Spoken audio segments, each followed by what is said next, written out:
ഡൽഹി സ്ഫോടനത്തിൻ്റെ പശ്ചാത്തലത്തിൽ India government ചില നടപടികൾ സ്വീകരിക്കുന്നത് നമുക്ക് മനസ്സിലാക്കാം. രാജ്യമെങ്ങും സുരക്ഷ വർദ്ധിപ്പിച്ചു, എല്ലാ വ്യോമത്താവളങ്ങളിലും അലർട്ട് കൊടുത്തു. അതുപോലെ എല്ലാ സംസ്ഥാന DGPമാരും അതത് സംസ്ഥാനങ്ങളിലെ തന്ത്രപ്രധാന കേന്ദ്രങ്ങളിൽ, വളരെ പ്രധാനപ്പെട്ട സെക്രട്ടേറിയറ്റുകൾ പോലെയുള്ള കേന്ദ്രങ്ങൾ, കേന്ദ്ര സംസ്ഥാന സർക്കാർ ഓഫീസുകൾ, അതുപോലെ ജനങ്ങൾ തിങ്ങിക്കൂടുന്ന വലിയ ആശുപത്രികൾ, മെഡിക്കൽ കോളേജ് പോലെയുള്ള ആശുപത്രികൾ, അവിടെയൊക്കെ സുരക്ഷ വർദ്ധിപ്പിച്ചു.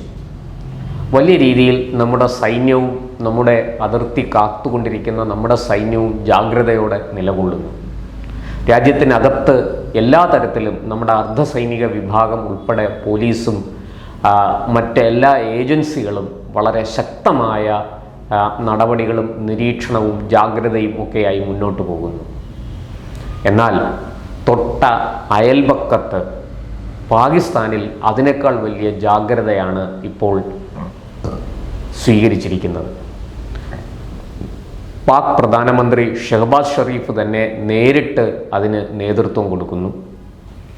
അദ്ദേഹം പാക് പട്ടാള മേധാവി, സംയുക്ത സൈനിക മേധാവി കൂടിയായ അസിം മുനീറുമായിട്ട് ചർച്ച നടത്തുന്നു.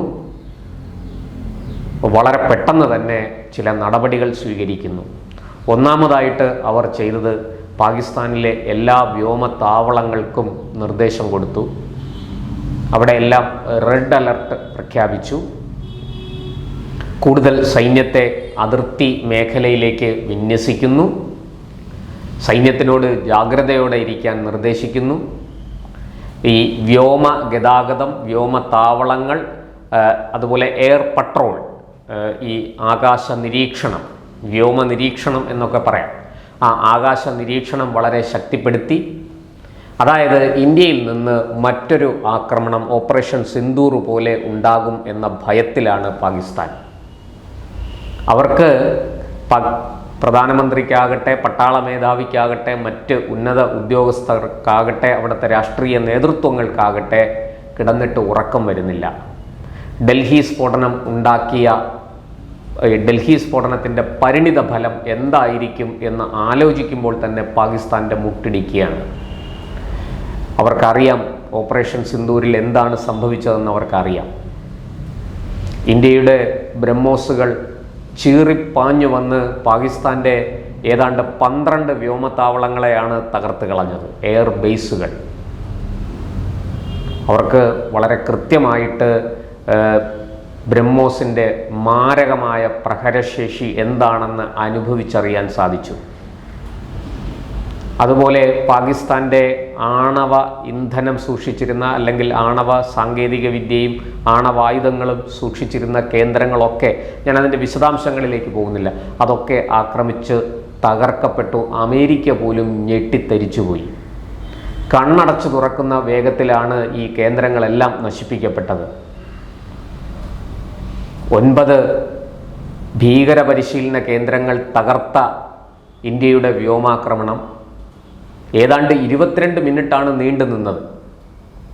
അതിനെ തുടർന്ന് ശക്തമായി തിരിച്ചടിക്കാൻ തുർക്കി കൊടുത്ത ഡ്രോണുകളും ചൈനയുടെയും അമേരിക്കയുടെയും പോർ വിമാനങ്ങളുമൊക്കെ ആയിട്ട് ഇന്ത്യക്ക് നേരെ തിരിച്ചടിക്കാൻ പാകിസ്ഥാൻ ഒരുങ്ങി.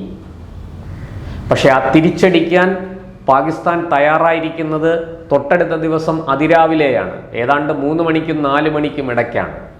പക്ഷേ 12 മണിക്കും 2 മണിക്കും ഇടയിൽ ഇന്ത്യ ആക്രമിച്ചു കഴിഞ്ഞു.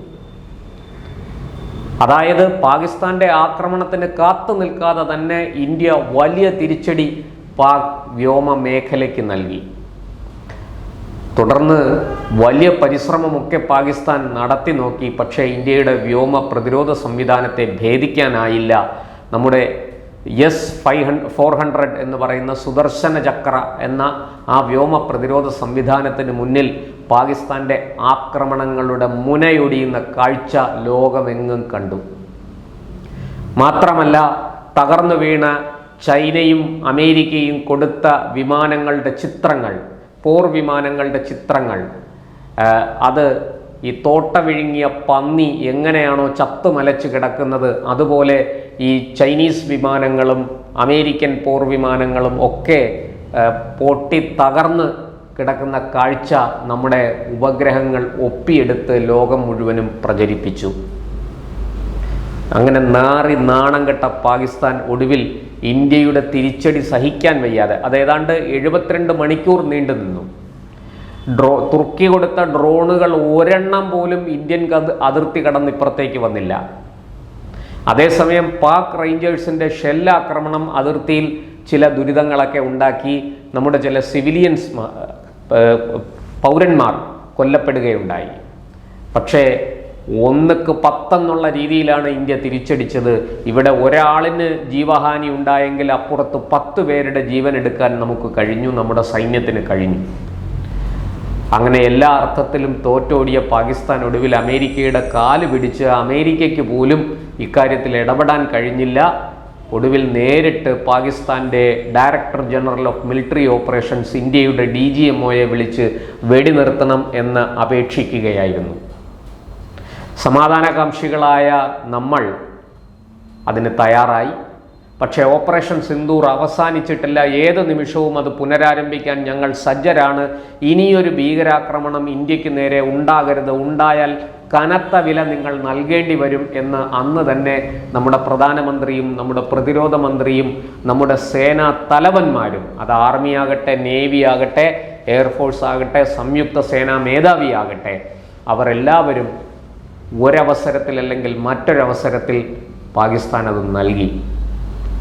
ആ മുന്നറിയിപ്പുകൾ പാകിസ്ഥാനെ സംബന്ധിച്ചിടത്തോളം ഉൾക്കിടിലത്തോടെ മാത്രമേ അവർക്ക് ഓർക്കാൻ സാധിക്കുകയുള്ളൂ. കാരണം അത്ര മാരകമായ പ്രഹരമാണ് ഓപ്പറേഷൻ സിന്ദൂരിലൂടെ അവർ നേരിട്ടത്. ആ ആഘാതത്തിൽ നിന്ന് മുക്തരാകണമെങ്കിൽ ഏറ്റവും കുറഞ്ഞത് 5 വർഷമെങ്കിലും പാകിസ്ഥാന് വേണ്ടിവരും എന്നാണ് രാജ്യാന്തര മാധ്യമങ്ങൾ ഒന്നൊഴിയാതെ രേഖപ്പെടുത്തിയതും വാർത്തകൾ, വിശകലനങ്ങൾ ഒക്കെ പുറത്തുവിട്ടതും. ഇന്നിതാ ഇപ്പോൾ ഇന്ത്യയുടെ തലസ്ഥാനത്ത് തന്നെ ഇത്തരത്തിലൊരു പൊട്ടിത്തെറി ഉണ്ടായിരിക്കുന്നു. ഇതിൻ്റെ പരിണിത ഫലം എന്താണെന്ന് ആലോചിക്കുമ്പോൾ പാകിസ്ഥാനെ സംബന്ധിച്ച് പേടിച്ച് വിറച്ച് മുട്ടയിൽ നിന്ന് മുള്ളുന്ന അവസ്ഥയാണ്. അവർക്കറിയാം ഇത് നരേന്ദ്രമോദിയുടെ ഇന്ത്യയാണ്. നമ്മുടെ വിദേശകാര്യമന്ത്രി എസ് ജയശങ്കർ പറഞ്ഞു കഴിഞ്ഞു, ഇതിന് തക്ക പ്രതിഫലം തന്നിരിക്കും.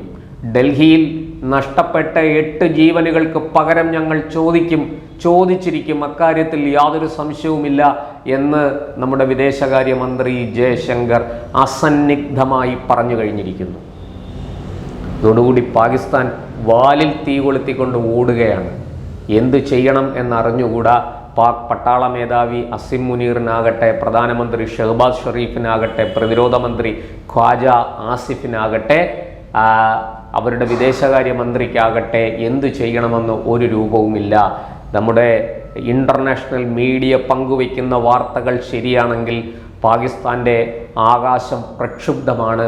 അവിടെ അവരുടെ പോർ വിമാനങ്ങൾ തലങ്ങും വിലങ്ങും പറക്കുകയാണ്. വ്യോമ നിരീക്ഷണം വളരെ ശക്തിപ്പെടുത്തിയിരിക്കുന്നു. ഇന്ത്യ എന്തു ചെയ്യും എന്ന് അവർക്ക് ഊഹിക്കാൻ പോലും കഴിയുന്നില്ല. എന്തായാലും ഒരു കാര്യം വളരെ വ്യക്തമാണ്, തിരിച്ചടി ഉറപ്പാണ്. അത് ആരാണോ ഈ ഭീകരന്മാരെ സഹായിച്ചത്, ആരൊക്കെ ചേർന്നാണോ ഇത് ആസൂത്രണം ചെയ്തത്, ആരൊക്കെ ചേർന്നാണോ ഇത് നടപ്പാക്കിയത്, അവരെല്ലാവരും ചോര കൊണ്ട് തന്നെ കണക്കു പറയേണ്ടി വരും. ഇന്ത്യൻ സൈന്യം അവരെ കൊണ്ടത് പറയിപ്പിക്കും എന്ന് വ്യക്തമാണ്. എന്തായാലും ഇക്കാര്യത്തിൽ അമേരിക്കയ്ക്കോ മറ്റ് ലോകരാഷ്ട്രങ്ങൾക്കോ ഇടപെടാനുള്ള അവസരം നമ്മൾ നൽകില്ല. അത് കഴിഞ്ഞ 3 സർജിക്കൽ സ്ട്രൈക്കുകളിലും നമ്മൾ കണ്ടതാണ്. അത് ഏറ്റവും ഒടുവിൽ ഓപ്പറേഷൻ സിന്ദൂരിൻ്റെ ഭാഗമായിട്ട് അമേരിക്ക ഇടപെടാൻ ശ്രമിച്ചപ്പോൾ ആ ഇടപെടലിനെ നിഷേധിച്ച് നിരാകരിച്ച് അകറ്റി നിർത്തിയ പാരമ്പര്യമാണ് ഇന്ത്യക്കുള്ളത്. അത് നമ്മളെ സംബന്ധിച്ചിടത്തോളം പ്രധാനമന്ത്രി നരേന്ദ്രമോദിയും നമ്മുടെ വിദേശകാര്യമന്ത്രിയും പ്രതിരോധ മന്ത്രിയും ഒക്കെ പല കുറി വ്യക്തമാക്കിയതാണ്. ആർക്ക് വേണമെങ്കിലും സംസാരിക്കാം, നേരിട്ട് സംസാരിക്കാം. വെള്ളവും രക്തവും ഒരുമിച്ച് ഒഴുകില്ല ഇനി. അതുകൊണ്ട് ഈ പരിപാടി പാകിസ്ഥാൻ എന്നേക്കുമായിട്ട് അവസാനിപ്പിക്കണം എന്നാണ് അന്നവർ ആവശ്യപ്പെട്ടത്. ഇപ്പോഴിത് വീണ്ടും തുടങ്ങിയിരിക്കുന്നു. ഇതിൻ്റെ ഫലം എന്താണ് എന്ന് കണ്ടു തന്നെ അറിയണം.